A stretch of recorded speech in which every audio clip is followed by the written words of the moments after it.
Hello friends, welcome to mom's kitchen Bhanu. இன்றைக்கி ஒரு டேஸ்டான தக்காளி ஊறுகாய் எப்படி செய்யுதுன்னு தாங்க பார்க்க போகிறோம். தக்காளி விலை மலிவாக இருக்கிற நேரத்தில் இந்த மாதிரி ஊறுகாய் செஞ்சு எடுத்து வச்சுக்கிட்டோம்னா 3 மாதம் ஆனாலும் கெட்டு போகாதுங்க. இது இட்லி, தோசை, சப்பாத்தி எல்லாத்துக்குமே ரொம்ப டேஸ்ட்டாக இருக்குங்க. நம்ம வெளியில் ட்ராவல் பண்ணும்போது இந்த மாதிரி ஊறுகாய் செஞ்சு எடுத்துகிட்டு போனோம்னா எல்லாத்துக்குமே வெரைட்டி ரைஸ்லேருந்து எல்லாத்துக்கும் ரொம்ப டேஸ்ட்டாக இருக்குங்க. வாங்க இப்போ வீடியோக்குள்ளே போகலாம். வீடியோக்குள்ளே போகிறதுக்கு முன்னாடி நம்ம மாம்ஸ் கிச்சன் பானு சேனலை சப்ஸ்கிரைப் பண்ணுங்கள். மறக்காமல் பெல் பட்டன் கிளிக் பண்ணுங்கள்.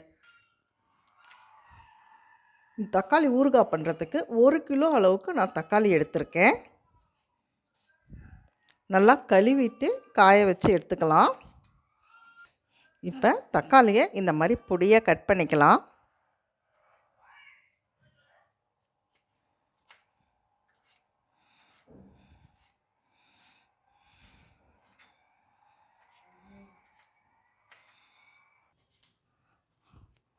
வாணலில் முதல்ல ஒரு 2 ஸ்பூன் ஆயில் ஊற்றிக்கலாம்.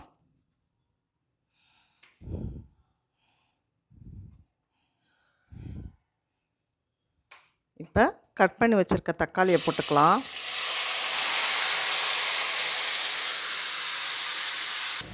இப்போ நல்லா வதக்கணும்.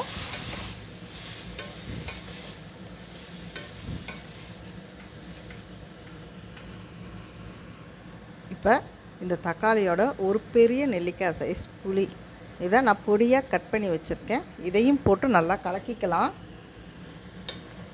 நல்லா இப்படி கலக்கிக்கலாம். இது ஒரு 10லேருந்து 15 நிமிஷம் வரைக்கும் நல்லா தக்காளி வேகணும்.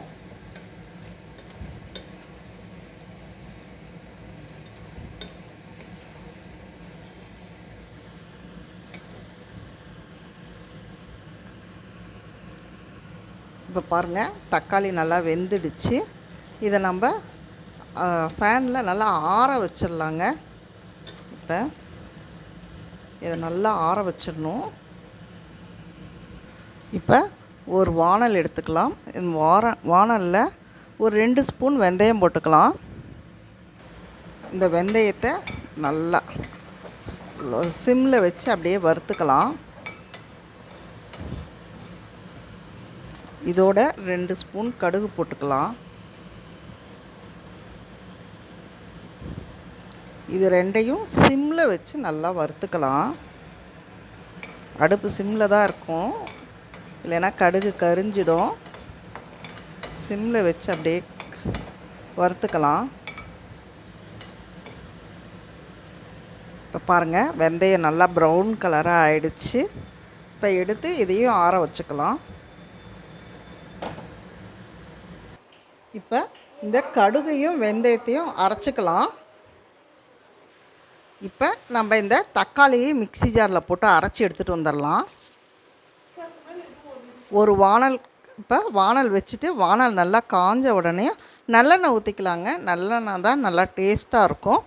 இப்போ ஒரு 4-5 ஸ்பூன் அளவுக்கு கொஞ்சம் தாராளமாகவே எண்ணெய் ஊற்றிக்கலாம். அப்போ தான் ஊறுகாய் கெடாமல் இருக்கும். பாருங்கள், ஒரு 4 ஸ்பூன் அளவுக்கு நான் ஆயில் ஊற்றிக்கிட்டேன். ஆயில் காஞ்சோடனே இப்போ நம்ம கடுகு போட்டுக்கலாம். இப்போ கடுகு ஒரு 2 ஸ்பூன் அளவுக்கு போட்டுக்கலாம்.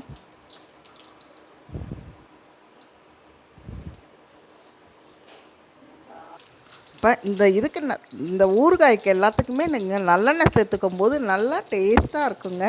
அதே மாதிரி இப்போ நான் ஒரு கை அளவுக்கு பூண்டு உரித்து வச்சுருக்கேங்க. அதையும் நம்ம போட்டுக்கலாம். கடுகு நல்லா பொரிஞ்சு வருது பாருங்கள், இப்போ போட்டுக்கலாம். இது இந்த எண்ணெயிலேயே நல்லா ப்ரௌன் கலராக ஆகட்டுங்க. இந்த பூண்டு பாருங்கள், இந்த பூண்டு போட்டோன்னே மனம் அவ்வளோ சூப்பராக இருக்குது. இப்போ கொஞ்சமாக பெருங்காயத்தூள் போட்டுக்கலாம். ஊறுகாய்க்கு இந்த பெருங்காயத்தூள் தான் நல்ல மணத்தை கொடுக்கும். அடுப்பு சிம்மில் வச்சுக்கலாம். பெருங்காயத்தூள் போட்டால் கொஞ்சம் கரிஞ்ச மாதிரி ஆகும் இல்லைங்களா. பாருங்கள், ப்ரௌன் கலராக ஆயிடுச்சு பூண்டு. இப்போ அரைச்சி வச்ச தக்காளியை ஊற்றிக்கலாம். இப்போ ஊறுகாய்க்கு தேவையான அளவு உப்பை போட்டுக்கலாம்.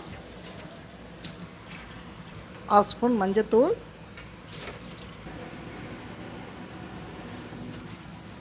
இப்போ ஊறுகாய்க்கு தேவையான அளவு மிளகாத்தூள் போட்டுக்கலாம். நான் ஒரு 2 ஸ்பூன் அளவுக்கு மிளகாத்தூள் போட்டுக்கிறேன். இது சின்ன ஸ்பூனு. தனி மிளகாத்தூள் போட்டுக்கணுங்க.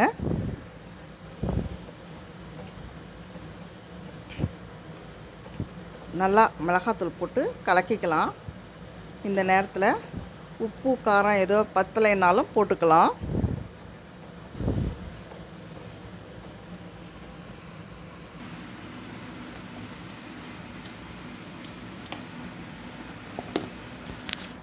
இப்போ எனக்கு கொஞ்சம் காரம் பத்தாத மாதிரி இருந்தது. அதனால் இன்னும் நான் ஒரு ஸ்பூன் அளவுக்கு மிளகாத்தூள் போட்டுக்கிட்டேன். இந்த நேரத்தில் உப்பு பத்தலைனாலும் காரம் பத்தலைனாலும் போட்டுக்கலாம். இதை ஒரு 10லிருந்து 15 நிமிஷம் வரைக்கும் லோ ஃப்ளேமில் வச்சு இது தெறிக்கும். அதனால் மூடி வச்சு நல்லா கொதிக்க விடணும்.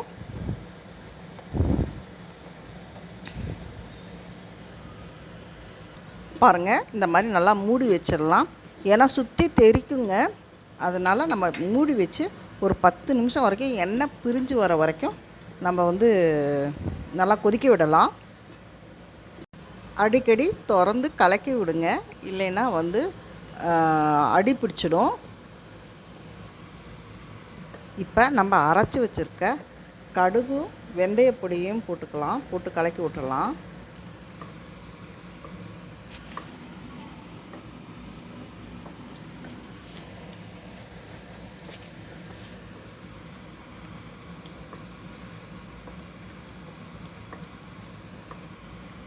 இப்போ பாருங்கள், நல்லா தக்காளி கொஞ்சம் நல்லா சுண்டி வந்திருக்குது. இப்போ கொஞ்சமாக எண்ணெயை காய வச்சு ஊற்றிக்கோங்க. பச்சை எண்ணெய் ஊற்ற வேணாம், காய வச்சு ஊற்றிக்கலாம்.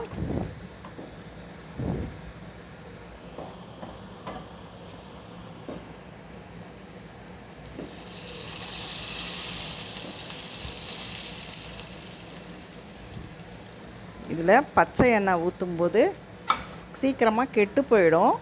இந்த மாதிரி காய வச்சு எண்ணெய் ஊற்றும்போது ஊறுகாய் கெட்டு போகாது. இப்போ நல்லா கலக்கி விட்டுக்கலாம். கலக்கி விட்டு கொஞ்சம் நேரம் மூடி போட்டு நல்லா கொதிக்க வச்சுக்கலாம்.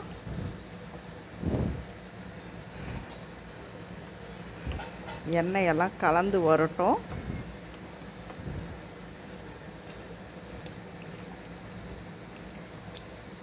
பாருங்கள், எண்ணெய் நல்லா கலக்கியாச்சு. கொஞ்ச நேரம் இன்னும் ஒரு 5 நிமிஷம் நல்லா கொதிக்க வச்சுக்கலாம்.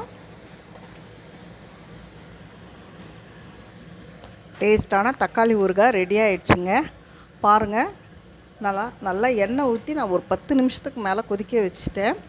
இப்போ பாருங்கள், சிம்லேயே வச்சு கொதிக்க வைக்கணுங்க. ஹை ஃப்ளேமில் வச்சா எல்லா இடமும் தெறிக்கும்.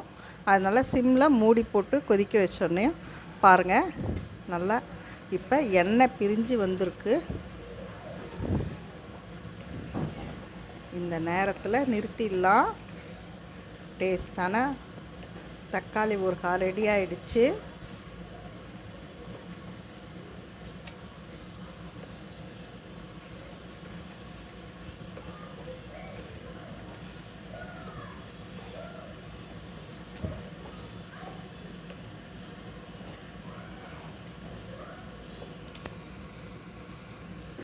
பாருங்கள், இப்போ இதை நம்ம ஆற வச்சிடலாங்க.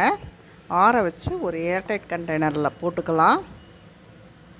பாருங்கள், எண்ணெயெல்லாம் நல்லா பிரிஞ்சு வந்திருக்கு. இந்த மாதிரி ஏர்டைட் கண்டெய்னரில் போட்டு ஃப்ரிட்ஜில் வச்சு யூஸ் பண்ணோம்னா 3 மாதம் வரைக்கும் கெடாமல் இருக்குங்க. மறக்காமல் வீட்டில் ட்ரை பண்ணி பாருங்கள். ட்ரை பண்ணி பார்த்துட்டு கமெண்ட்ஸில் சொல்லுங்கள். உங்களுக்கு இந்த வீடியோ பிடிச்சிருந்தால் சப்ஸ்கிரைப் பண்ணுங்கள். Thank you. Thanks for watching.